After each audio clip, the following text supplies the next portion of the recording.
Every night at exactly 2:17 a.m., I heard the same soft footsteps, and every night my heart sank with questions I was afraid to ask. I married my wife knowing I wasn't just marrying her, I was also becoming a stepfather to a quiet 7-year-old boy named Ethan. He had lost his biological father in a car accident 2 years before I entered their lives. From the first day, Ethan was polite, distant, and always watching, as if the world might disappear again if he blinked too long. At first, life felt normal. We laughed at dinner, watched movies on weekends, and slowly tried to become a family. But then I noticed something that disturbed my peace.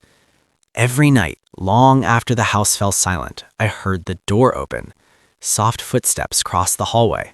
And every night, Ethan went into my wife's bedroom. I didn't say anything at first. I told myself, he's just a child, he misses his mother. But nights passed, then weeks, and still, every single night, he went. Questions crowded my mind.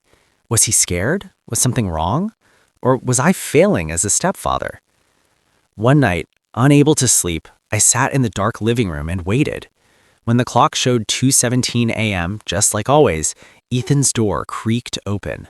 He walked slowly, clutching a small blanket, his shoulders tense, like he was carrying a heavy secret. I didn't stop him.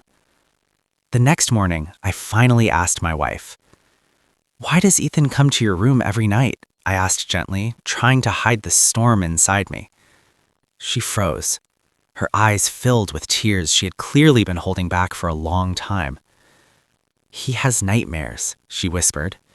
"Every night. He dreams his father is calling him and then disappearing."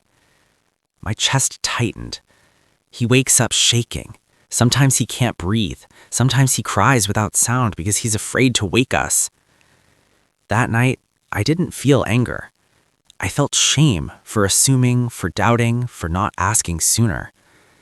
But what hurt the most was what she said next. "He still doesn't feel safe with you," she said softly. "Not because you're bad, but because he's scared to love again." That sentence broke me.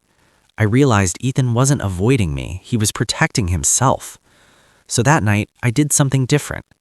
Instead of staying in bed, I sat outside his room before midnight. When he woke up from his nightmare, I was there. He looked shocked. "I'm not here to stop you," I said calmly. "I just wanted you to know you're not alone anymore."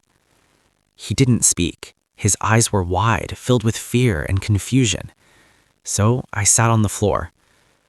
"I know I'm not your real dad, and I know someone you loved left this world, but I'm not going anywhere, even when the dreams come."